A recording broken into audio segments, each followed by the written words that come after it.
Yooyyaa harka fuunee ashamaa hordoftootaa fi kabajamtoota maatii jiru miidiyaa odeeffannoo akkaan barbaachistu taate qabannee isiniif dhiyaannee jirra. Odeeffannoon keenya Habtaamuu Lamuutii fi Daalachaa gidduutti lolli guddaan uumamaa jira. Lolli kun uumamaa jiru kun lola akkamiiti?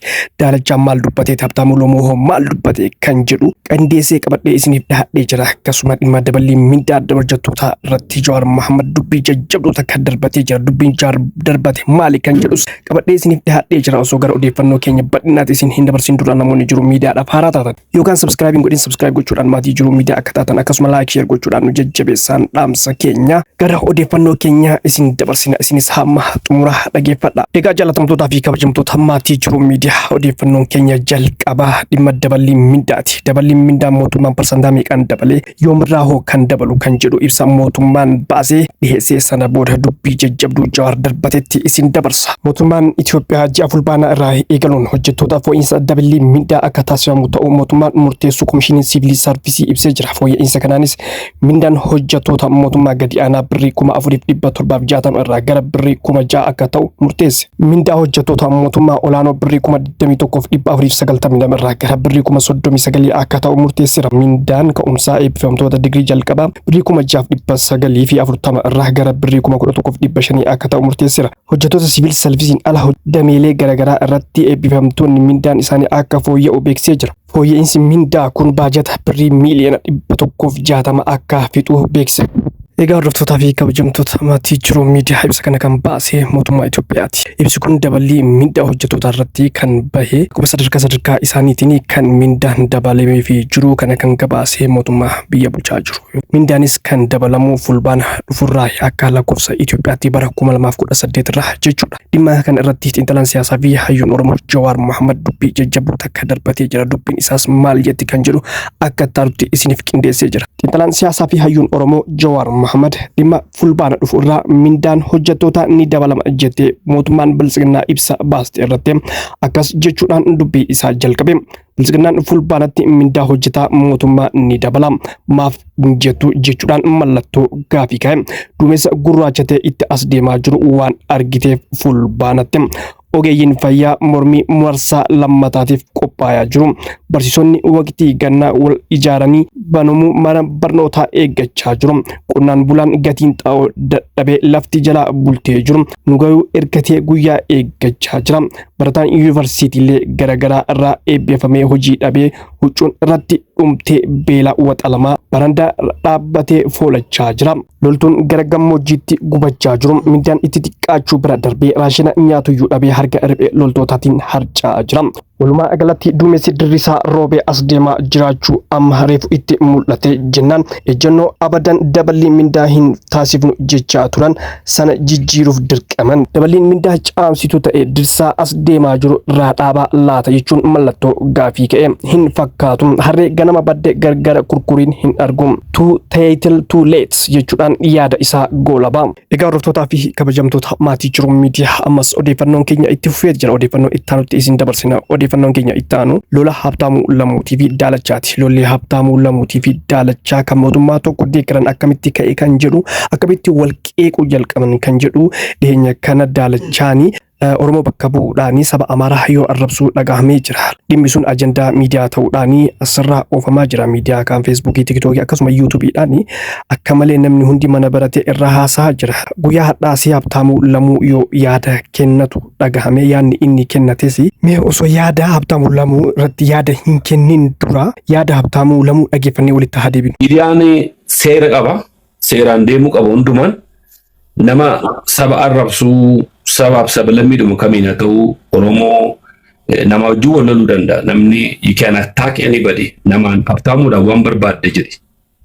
Abbaa Shumbeetiin waan barbaadde jedhe. Abdiidhaan waan barbaadde jedhe. Garuu sabni garuu akka sabaatti gaafa tuqamu Oromoonis ta'u sabaaf sablammiin biraan mootummaan biyya keessatti callisee ilaaluun isaa sun dogoggora guddaadha. Maaliif akka isaan dhiisan naaf hin galle. Biyya tokko keessatti namni tokko yoo yakka dalagee mootummaanis uummannis cadhisee ilaaluu hin qabu. Tarkaanfiin irratti fudhatamuu qaba kan jedhaa jiru Habtaamuu Lamuu. Garuu Daalachaa maaliif akka dhiisan naaf hin galle. Daalachaan yakka dalagee jira garuu mootummaan waan hidhuu dhiiseef naaf hin galle jedha Habtaamuu Lamuu. Yeroo kaan garuu seerri Itoophiyaa keessatti ni kabajamaa.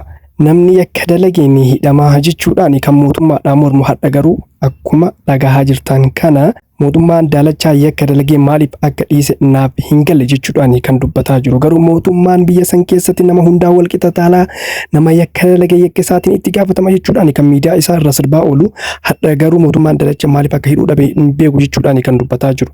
Mee hayyee Habti ammas dubbii keetti fufu. Wanti kun guddachaa gaafa deemu yeroo baay'ee sooshaal miidiyaatiin gaafa namni tokko gadi ba'ee akka uummataatti bakka obbuufate ani Oromoodhaan akkasi ani Oromoon akkas jedhee gaafa saba biraa arrabsu eenyu bakka buufate nama sana.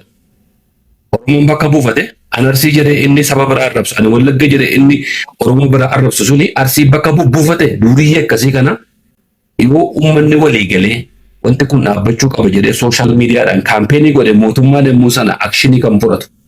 Nuti immoo dhiibneetu maal goona harka rukunnaaf dogoggorri guddaan isa kana. Habtaamuun bor gadi ba'ee ani waan ani Wallaggatti dhaladheeraa fi nuti warri Wallaggaa akkasii isin warri akkasii akkas jedhee gaafa nama arrabsu kan jalqaban irratti bobba'uu qabu ijoollee dhaloota kootii ta'anidha. Yoo akkas ta'e duwwaara mootummaan akshinii kan fudhachuu qabu. Nuti immoo maal goona faallaa isaa deemna bar. Ittimi goota keenya jalqaba gaafa namni tokko saba tokko arrabsuutti ka'u jalqaba maal godha? Qe'ee keessaa dhufe sanatu qe'ee tokko faarsa. Nuti warra akkasii akkas, nuti warra guutaatii, nuti warra maalii akkas taanee kabira arrabsa. Meentaalitiin keenya immoo maal bira jira? Gandummattii sanaan egaa karaadhuma ta'een yoo ta'u summiin nu keessa faca'ee jira waan ta'eef hin faarsine yommuu sana goota keenya ittimi sirri isaan ittimi jenneetu akkasittiin waan baay'ee balleessinee as geenye kun gara fuulduraatti waan sirraa'u nuti warra sooshaal miidiyaa keessa turre xiqqoo hubannaa qabnu. Gogaan keenya gogaa maalii jedhu naachaa ta'e kana cimee jiru kana arrabas ta'u maalis ta'u furannee deemnu kana we have to teach them. Amma namoota baay'ee gaafa ati waa dubbattu arraba fidan kana hin gubataa waldaa keessa yookaan amma akka ani amantaa pirootestaantii keessa jira. Namni seexanni gaafa waldaa dokumentaa gaafate waa'ee kiristoositti hin gubata qaamni isaa kan hin mul'ata. Akka kana gaafate dhugaa gubatu gubachaa taa'ee dhaggeeffachuu isaa wayya hin baasinaa haa dhaggeeffatanii. One day they will understand. Fagoo miti jireenyuma kana keessatti ani waggaadhuma rabbi nabsee isaa maaru haceen biyya lafaarra ture footoo isaa maxxansee hacee kiyyaa goota kiyya jedhu warri ana arrabsaa turetu har'ammoo tokkoffaa warra bo'antu isaan. Warra amma arraba arrabsu kun waggaa 3 waggaa 4 booddeen sheenaa. Ofitti qaanfata waan ta'eef we have to teach them barsiisuu qabna nuti. Mootummaanis akka waan akkasii kanarratti tarkaanfii fudhatu nama attaakii gochuu yookaan nama arrabsuun hin danda'ama garuu saba gandaan qoodanii sabaaf sablammii xiqqeessuun warra godhan kana fuuldura dhaabbanne nuti yoo hin dubbannu taane mootummaadhaan waan itti tolletti fakkaata.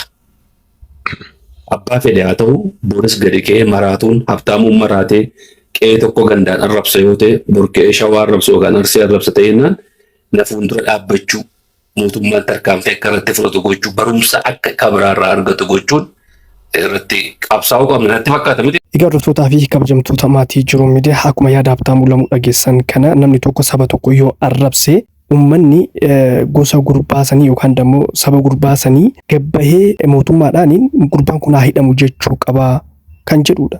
Yookaan keewwanni mootummaan kaayate hojiirra ooluu jechuudha akkuma yaada Habtaamuu irraa dhageettan kana. Ana akkasitti fudhadha garuu akka isinii galatti isinis koomantiidhaan naaf barreessaa. Amma odeeffannoo qabannee isiniif dhiyaannaan gonummaa namoonni Jiruu Miidiyaadhaaf haaraa taatan yookaan subscribe gochuudhaan maatii Jiruu Miidiyaa akka taatan akkasuma like share gochuudhaan nu jajjabeessaa dhaamsa keenya waan nu jirtu taniif galatoomaa ulfaadha.